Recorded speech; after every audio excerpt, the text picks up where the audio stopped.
Hey guys, Zen here, and welcome back to the channel. Today's video is massive, just to keep it honest with you guys, and we're touching on a bit of everything here. The new operators, Kali and Wamai, have been fully detailed and are looking absolutely meta-changing, so we're going over that. The Operation Shifting Tides patch notes have been released, and also a big game update is coming, so I'm looking forward to this one. Let us begin. So, Kali is actually where we start, guys. She's a 2-speed, 2-armor operator with access to the CSR X300 sniper gadget combo. By now, you guys should know, this is game-changing, like actually this time. The devs say that with Kali in particular, they wanted the same fundamental utility that Thatcher brings, and based on how this thing works, I think they've got it. So the underbarrel launcher is an explosive round capable of taking out basically any gadget it comes into contact with. From castle barricades, evil eyes, pretty much anything outside of Mirror's Mirror, this round will destroy. Now, on walls, this is where things get interesting for the gadget. On soft walls, it creates a hole, but on reinforced walls, it digs deep and explodes on either side of the wall, but doesn't create a hole. And so there is zero hard breaching capability coming out of Kali. This makes Kali the only other operator capable of dealing with enemy gadgets like bandit batteries and butte jammers with no issue from the safe side of a wall.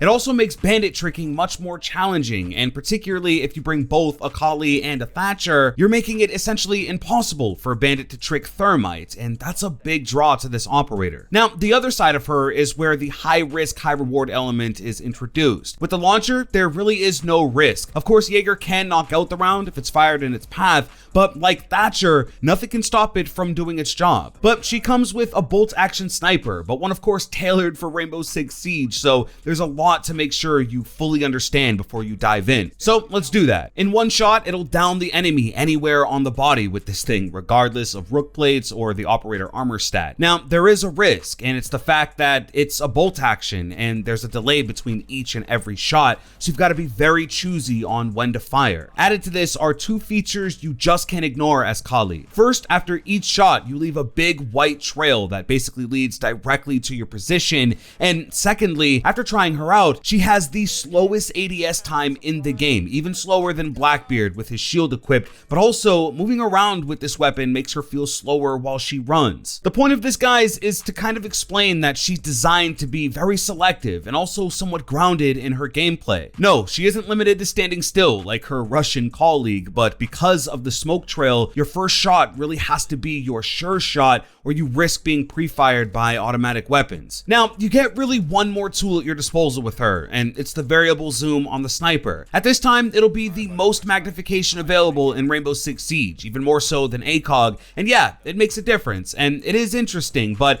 honestly, I'm not sure how much this will actually be used, considering it's yet another button to press, another switch to toggle on and off before you take a shot, and that added second could be you sealing your fate. Now, she also comes with a pistol and the C75. You guys know this from Vigil, and what's interesting is that neither of these weapons have access to a scope, and so with Kali in particular, you either love the scope on the CSRX or you just deal with it. All in all, I think her gadget is going to be very valuable to the attacking team on almost any objective, but she does kind of have this love it or hate it dynamic. I already foresee the clips and the amazing YouTube content that'll come out of a unique weapon like this, but in everyday practice, most gunfights take place within a 10-meter range in Siege, and most of which against high fire rate SMGs, and the CSRX is something entirely different. Now, most people see the one shot down as too strong, but think about it, guys. One shot downs, and then you have to rechamber a bullet, you have to try and aim at the enemy downed, now in a different position,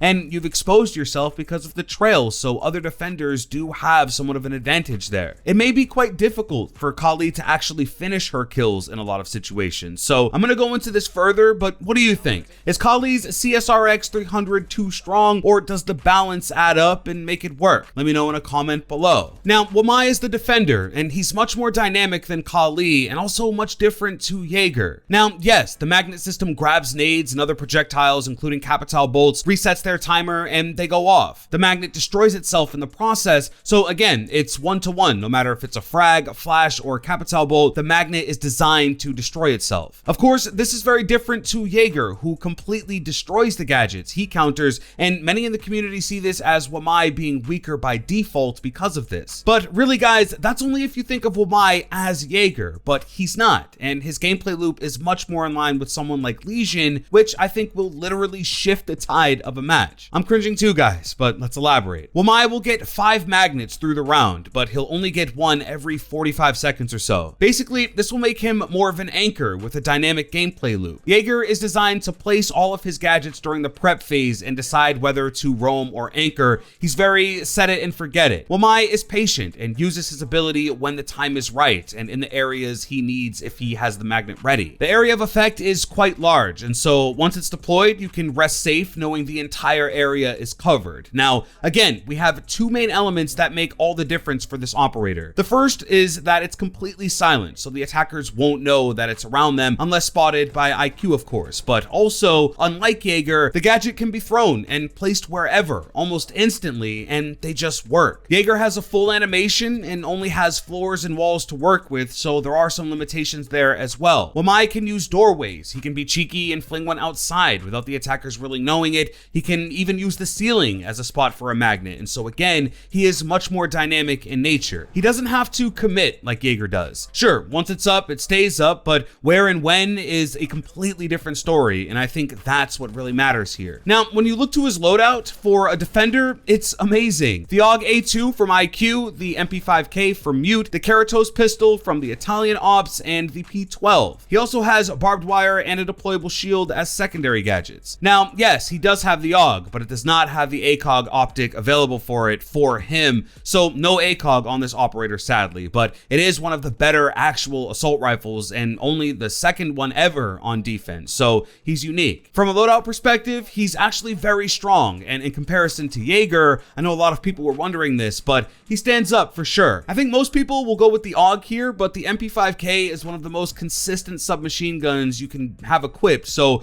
really it'll be personal preference. But ultimately guys, I say bring both. Both Jaeger and Wamai on the same team bring a ton of crucial utility, and the way they both go about it really works as an advantage, so if you can, there's no issue in bringing both of them to the round. The whole game is going to feel different now that there's an option outside of Jaeger, whose very long 4-year monopoly is now coming to an end. Next up, a game update. Well, actually there's a few. So we'll lead with the bullet penetration. Ubisoft says because of the devastating weapon that is the CSRX, they'll be making it so that if an operator has their hand or arm over their face, the bullet will go through and you'll still get the headshot. Now, to be clear, this will not be the case with every single weapon. There are tiers to this. Shotguns and SMGs will be least effective, and DMR style weapons like Kaid's TCSG and sniper rifles will be most affected. Ultimately, this is a welcome change, but in the heat of the moment, you most likely won't notice this much. Personally, I've never knowingly experienced this, but I'm sure it's happened and probably could be the difference between a win and a loss. There is also the very important repel exit feature. Now, when you get up to the top of a building, you'll be able to choose to finish clambering over instead of just being forced into the animation. Now, this is something we've all definitely experienced, and I'm sure most of us can go back to a time where it did cost us a death or potentially the whole round. Everything about repelling is a little uncomfortable because, in my opinion, it's when the attackers are at their most vulnerable state, and anytime you take control from the player, it makes it that much more unpleasant. So this is a really good change, and I think most people will notice it immediately. Finally, we have 2 more small changes to expect with Operation Shifting Tides, and that's the change of the name of Casual to Quick Match. It's nothing more than that, just a name change. It's subtle, but actually perfect. Then there's also some voiceover reworks that have come to Mira and Habana. Considering Rainbow Six Siege is always evolving and progressing, it was ultimately a move that had to be made, but I suppose for the long term, that's what's best. As far as the game updates, that's just a peek into the whole picture, but of course we'll be going into deep detail with more very soon. Lastly here guys, we have something none of us were expecting,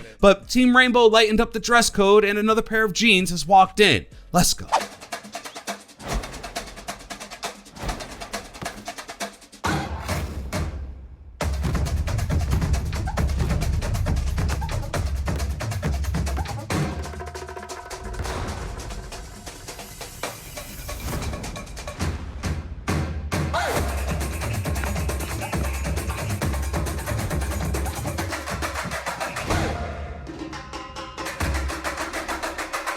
So we're going back in time with this one. For those who don't know, Capital used to play a bit of football back in Brazil, and we get to see a very young version of the man with the crossbow. There's less gray hair, less wrinkles, and he even brings a smile this time around. So guys, the Responsa Elite set will be available for Operation Shifting Tides. But that's it, ladies and gentlemen. It has to be. This video is getting a little thick. There's a lot of new content coming out here on the channel, and so now is a great time to subscribe and turn on those notifications. But what are your thoughts about, well, everything, guys? There's just a lot here. But if you did enjoy this video, please drop a like and subscribe with notifications if you're new. With that being said, it's been Zen.